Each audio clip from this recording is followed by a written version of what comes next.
ကဲဒီနေ့ဝါရှိလက်ချန်ဆော့မယ်အဲ့တော့ဒီဂိမ်းကကျွန်တော်ဒီမြန်မာနိုင်ငံမှာကလူသိရလို့တော့ရှားပါတယ်ခက်ရှားဒီဝါရှိဆော့ရလူဆိုတော့ကျွန်တော်ပါဝင်ရောက်20 30လောက်ပဲတွေ့ရအောင်ပါအဲ့တော့ခုဒီကျွန်တော်သုံးတဲ့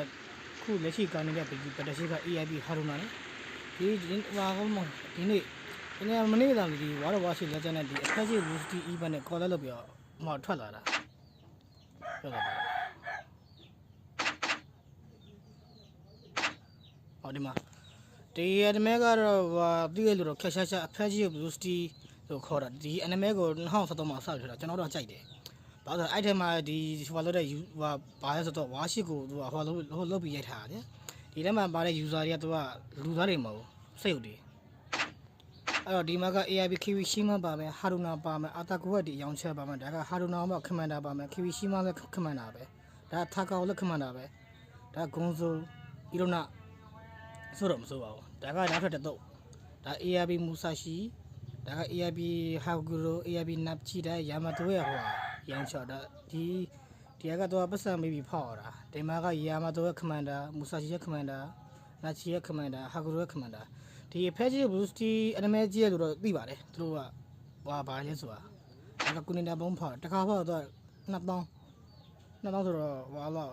တခါဖောက်ကပုံး20တဲ့တန်တဲ့တန်ဖောက်တော့ကန်ကောဒီ AIP သင်းမောတွေတော့ပေါက်မှာရယ်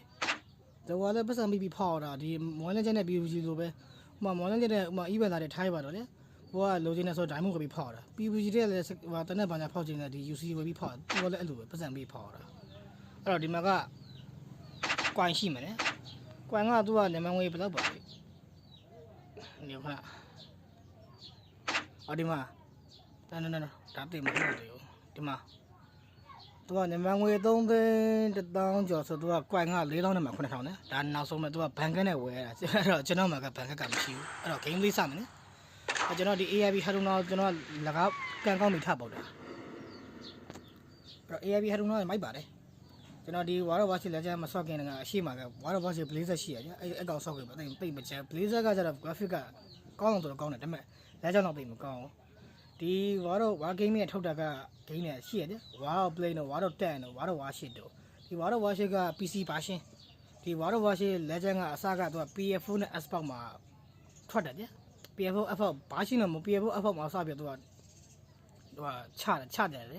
နောက်မှဒီ mobile version ကိုသူက2014လောက်မှာချကြခဲ့တာ Android ဆိုတော့ Play Store နေတောင်း Apple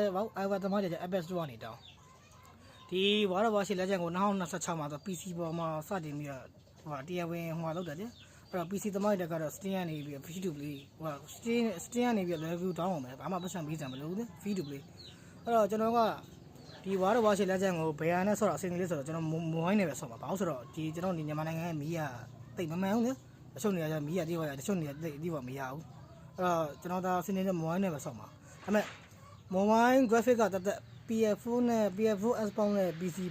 PC graphic ကတက်မတူဘူးရဒီ PS4 နဲ့ Xbox မှာဆော့တဲ့ graphic ကလည်း PC မှာဆော့တဲ့ graphic နဲ့တူတူပဲဘာလို့ဆိုတော့ kick ကလည်းများမှာဒီ mobile version မှာဒီကောင်းရဲ့ kick က14 kick လောက်ရှိတယ်သူကတလားတစ်ခါသူက update နဲ့သူကဒေါင်းရတယ်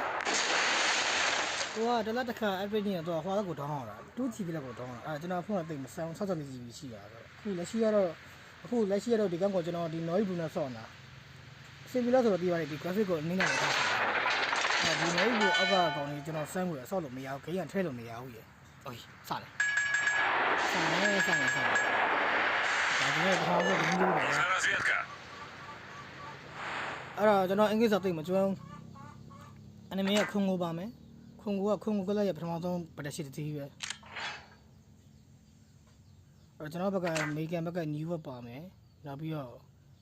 တိတ်တော့ဖတ်တယ်ဟုတ်မူတူကီကသူကဂျပန် destroyer တစ်စီးပဲဟာဒါ Isao Sake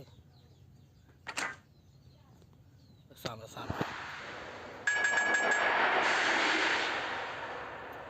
ဒီဝါရဝါရှိ PC နဲ့ဝါရဝါရှိလက်ချမ်းကလူစော်များပါတယ် Blazer ကတိတ်မစော့တတ်ဘူး Blazer ကျတော့သူကဒီလိုတဲ့သူကဒီလို point တော့သူတိတ်ပြီးပေါ့လို့မရဘူး Blazer ကဒီတိုင်းကြီးပဲကျွန်တော်ဟိုဒီချက်ပြဒီအထက်မှာကြည့်တယ်ဒီကလေးကပြန်လို့ပြတယ် ဝါရှိလက်ကျနဲ့ဝါရှိဒီလက်ကျနဲ့ဝါရှိမှာကpoint နဲ့ကောင်းတယ်လေဒီဒီမောမှာဒီ ECG လို့ရတယ်အားလည်းကျွန်တော်ကြည့်ဟုတ်စားနောက်ပြီးကျွန်တော်ဟောဖြစ်နေကျွန်တော်မင်းမဲ့လို့ရှိမရှိဘူးဒီကျွန်တော်ဒီလက်ကျမဆော့ခင်တော့ကဒီမိုးရန်ဝါရှိနဲ့ဝါရှိလက်ကျကိုကျွန်တော်ဆော့လိုက်တယ်အဲ့ဒါအဆင်ပြေတယ်နော်ဒီခုခေတ်လက်ရှိထွက်တဲ့ဒီဝါရှိတွေလည်းဆိုင်တော့ဒီနော်မိုးရန်ဝါရှိတွေဆိုင်တယ်ဒီဒုတိယကပါစစ်ကဝါရှိတွေလို့သဘောကျတယ်ဘာမှသူ့ကိုထွေးပြောတာမရှိဘူးဒီကတော့ခံလို့ဆိုတော့အညရည်ကြော်ပြီးတော့နဲ့ပဲဟိုမှာနောက်ပြီးဘုံကျက်လေးပြန်လာတော့တုံးလာတယ်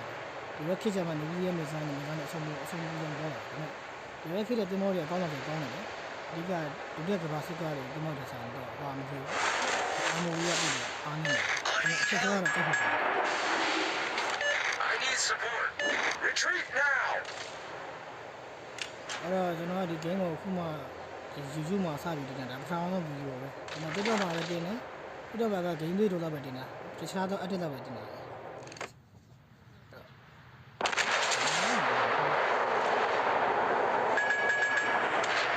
Negative.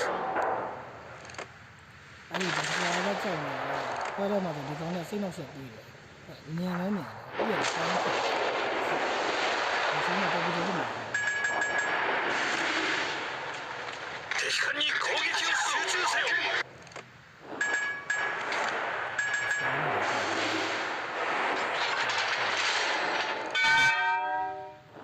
ပြရတာခက်တယ်ဒီကောင်လေး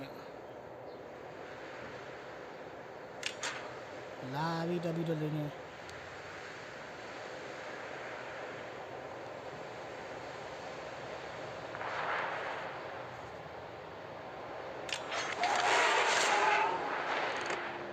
ဝေးပဲထိမှာတော့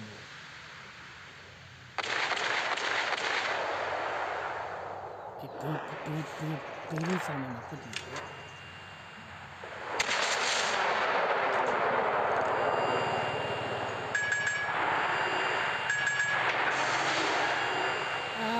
ဘာဖြစ်လဲအဲ့ဒီဆုံးတယ်ဘ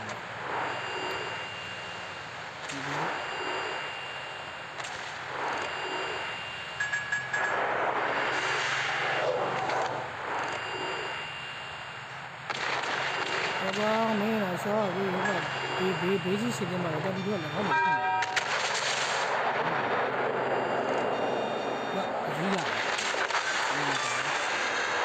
敵駆逐艦の撃沈を確認。 이소 카세 뭐 미니가 나가면 돼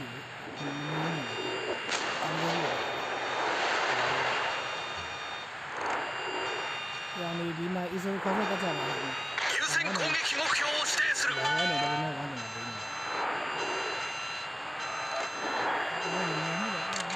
攻撃目標の座標を指定する。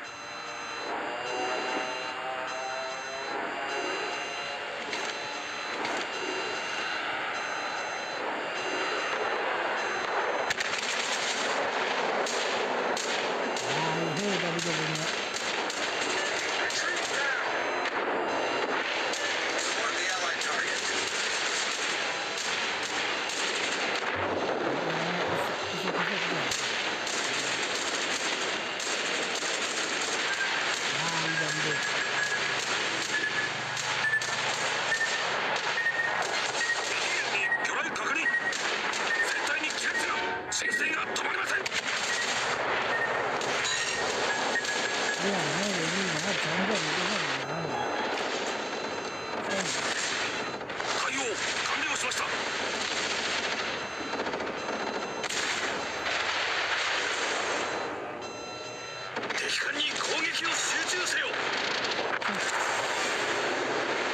駆逐艦撃沈しました。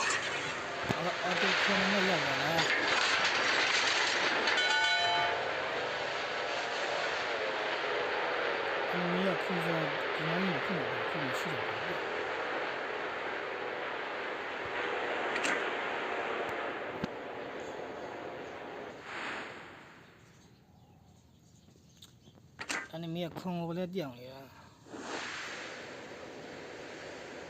ဟုတ်တယ်ဒါမှတော့ဖတ်တယ်ငါ့ AB နဲ့ HC နဲ့မြူးလိုက်ရှင်သွားတယ်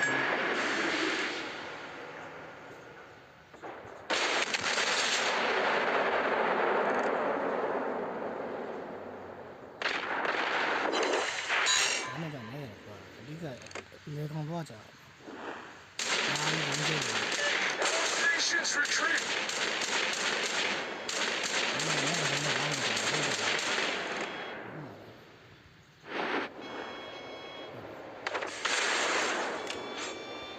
全艦目標に攻撃を集中せよ。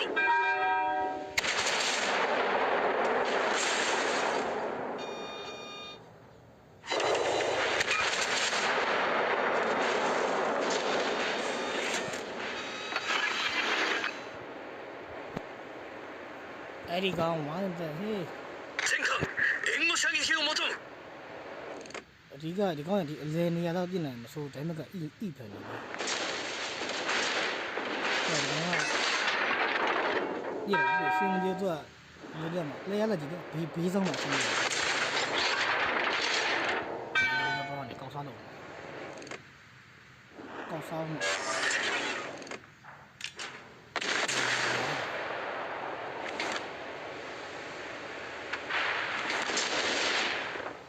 တော်ပြီတစ်ခုတော့ထိသွားပြီ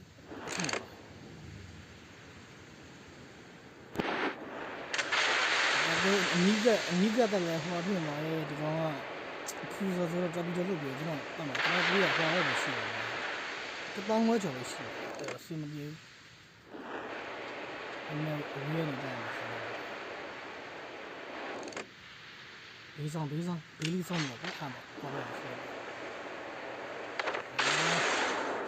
အဲ့ရှိတာလည်းမီးရှိတော့မှာနော်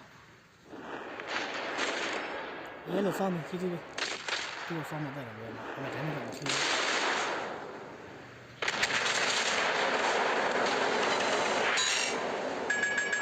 ဒါဒီလိုလုပ်ပြီးနော်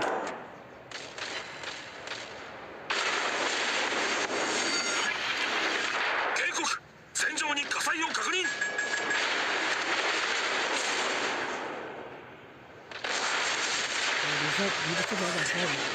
対応完了しました。右舷に魚雷確認。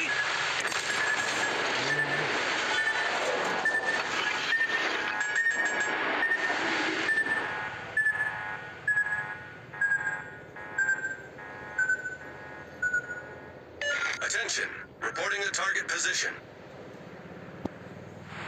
အဲ့တော့အနီမီရဲ့ဗတ်တက်ရှစ်က3စီခူးစားကတစ်စီဒီဘက်တော့ရှုံးမှာ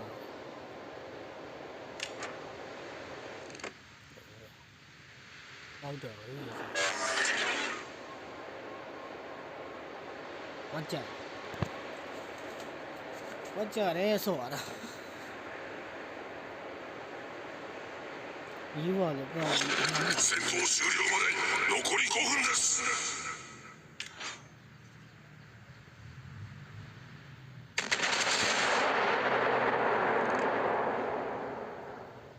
ငါ့ကိုချိန်နာဟာ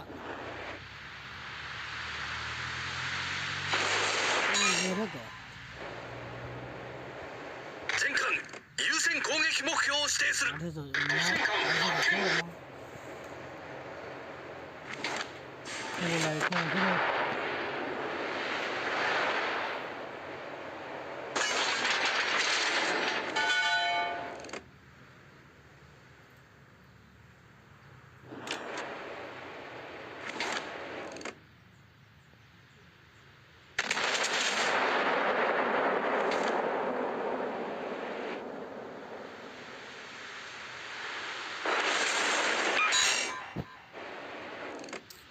靠得起来，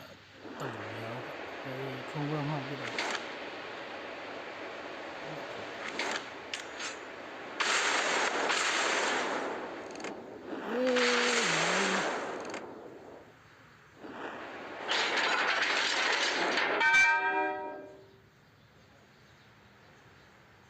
敵巡洋艦を発見。现在吧，瓜。ダメだね。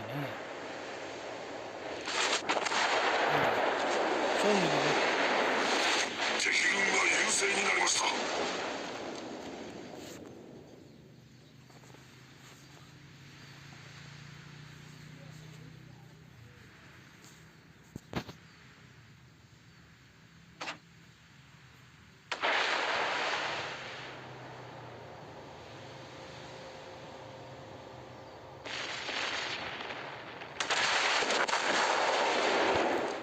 ရှုံးလိုက်တဲ့ရှုံးကွာ